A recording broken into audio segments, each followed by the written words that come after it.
Hello, welcome to Module 2. In this module, we will introduce the baseline assessment process, which is an important starting point for a programme or project.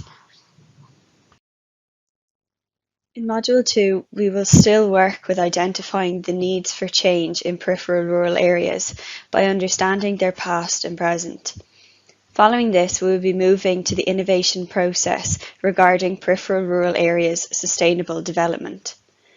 In this module, Module 2, you will start getting more familiar with the peripheral rural area case study of your choice and its social, environmental and economic characteristics, its past and present, as well as its strengths and vulnerabilities in the context of sustainable development.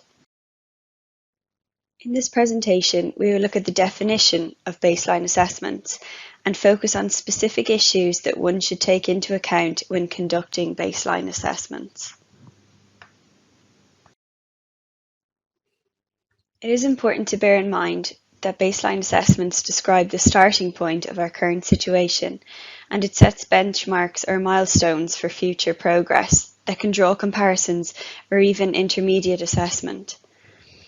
As mentioned in the first definition, analysis of the current situation to identify the starting points for a programme or project, setting benchmarks against which future progress can be assessed or comparisons made. This monitoring of future performance regarding a project or integrated programme's impact, effectiveness and success presupposes building up a database in which all available data will be recorded and input in a coherent and ordered manner. This will maintain its value after the project's life cycle or completion, or as it is read in the slide, baseline assessments build a database against which to monitor and assess feasibility, progress and effectiveness during implementation and after the programme is completed. It is a holistic approach capable of identifying local production and cultural practices within an area. In the context of this course, baseline assessments attempt to answer the following questions. What would take place in my peripheral rural area without innovation specifically addressing sustainable development? In other words, how the current situation will evolve in our peripheral rural area in following years in the absence of any innovation. Based on the starting point and the baseline assessment outcomes, it's easier to illustrate the area's future projections. Furthermore, we will also introduce the business as usual situation, which is a scenario where the adoption of innovation processes is completely absent. With what consequences on these areas, economy, environment and society? The baseline assessments do not represent a generic description of the future situation in each study area. The baseline assessments detail quantitative data of the economic, environmental and social aspects of each study area. This results of such an analysis can be used as a tool by local actors mostly, and also for external consultants or governmental services as they identify and employ local resources. Additionally, baseline assessments identify local actors, individuals or entities that are connected with local resources. Local actors can be connected to local resources by ownership, usage, willingness to use them, or in a plan on how to use local resources.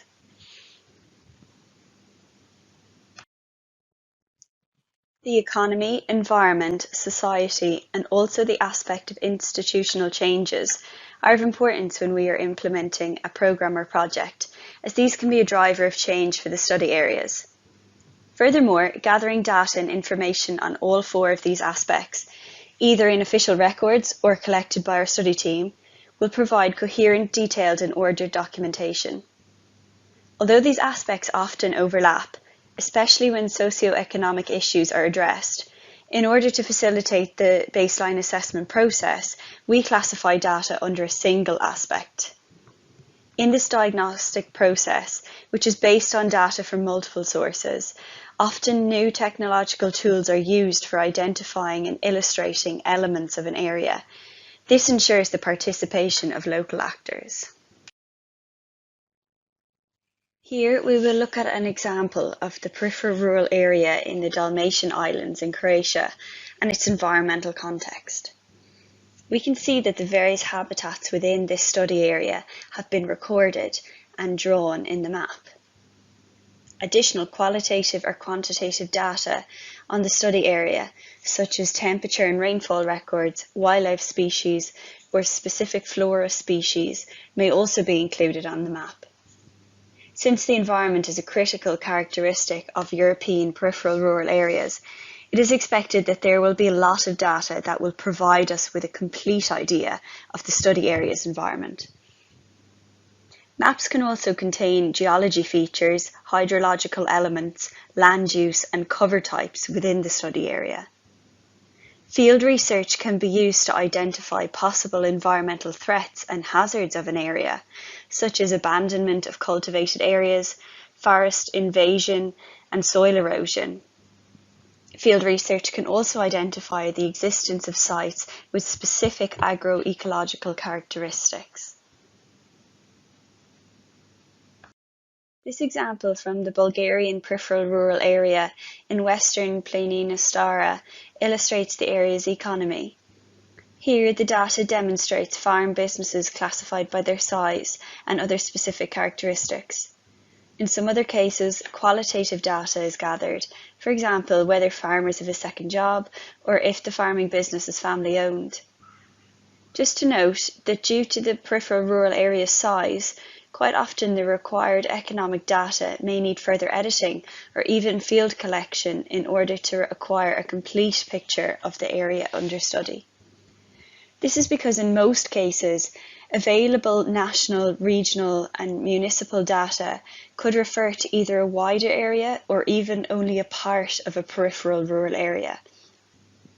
Also, in this particular group of data, field research may validate the availability of young labour, but also aspects of the local economy, such as the existence of services or agro-tourism enterprises, and this is valuable information for compiling a complete profile of our study area. In this example of the peripheral rural area of the Pindos Mountains in western Thessaly, social data that has been collected includes the human geography of the peripheral rural area. For example, the size and distance of settlements, the services that are offered in the area, and also their interdependence and relations between other adjacent areas. Please consider the fact that some data within the social category can also be classed under the economy category. For example, farm holdings per community, as illustrated in the lower left image on the map. Additional data would include demographic records of the area, such as the age of farmers, number of farm enterprises, farm sizes, crop and livestock types and their distributions. Field surveys and field research are important to better understand the land use and management practices in the study area and their interactions with space and nature. The fourth and last category of the data explores institutional changes that affect the peripheral rural area's developing process. This also includes changes that had influence on the agricultural economy or caused socio-economic changes at local level. In the maps presented, you can see the changes brought to the Irish peripheral rural area by the compliance to the European Commission's Natura 2000 directive. However, in this example, an institutional change had an immediate impact on the study area. But when conducting baseline assessments for a peripheral rural area, our research should also focus on other institutional changes that may happen at higher spatial levels. For example, institutional changes at national, transnational or global levels. For instance, war or the fall of a regime has resulted in changes to the peripheral rural areas in other countries. Other examples can include the accession of a country in the European Union, the adoption of the Common Agricultural Policy, or even other policies that do not solely focus on rural areas, but can bring a big impact to them and consequently to the peripheral rural areas. For example, large-scale housing projects within cities and their support in national policy is expected to make peripheral rural areas lose a lot of its labour force and is therefore an important factor to record. Field research can help to assess institutional local capital, such as farming co-ops and farmers' associations. And field research may identify what may be needed for the governance of our study areas. From the slides covered so far, we understand that the recording of data for our peripheral rural areas should be done in a coherent, orderly manner that can ultimately produce a database containing the collective qualitative or quantitative data. This data would preferably be georeferenced, which may be found in either official records or come from our own research. It is important to note that baseline assessments are not an objective of our research when working in a peripheral rural area. Baseline assessments are an intermediate process that aim to reflect an accurate image of the study area, from which the later step of our module, which is the vision of the area, will be based on. It is important that our data includes spatial information. For instance, being aware that small farms with low income are gathered at a specific part of our area is more important to our study than having a percentage of small farms for the entire area. Spatially referenced data will allow us to have a better understanding of the study area, and our research is going to have a finer spatial reference. Spatially explicit information is also useful for consultations with local actors at the later stages when facilitating their active participation in the vision building. The time frame of changes in the areas past are often not the same across cases. Selecting from our bank of case studies, the fall of communism, for instance, has had less impact on rural areas of Ireland than Bulgaria's or Croatia's. Important political, economic, or natural events determine the evolution of an area and can be used as milestones in order to study its development. The identification of the changes caused can enhance our comprehension of the impacts as well as the opportunities arising in an area. Important developments bring changes, which allow us to understand the consequences and the capabilities of the study area. As well as the time frame, an in-depth and more understanding of the local socio-environmental context is important. However, past experience suggests that this kind of data, even in qualitative form, are absent from official sources and require further research. Remember that baseline assessments are created to present a profile of the area that will help to identify factors that can influence the success or failure of developments in the peripheral rural areas. Baseline assessments should also enable us to identify strengths and vulnerabilities for the case study area and its development processes. Baseline assessments can help us understand local factors that may contribute to adding value to an area or to its resources, and through this, it can enhance its competitiveness and contribute to its development. Baseline assessments should not just be a desk study conducted by experts. The assessment should engage inhabitants of the area and include other external actors and stakeholders who can influence the area's sustainability.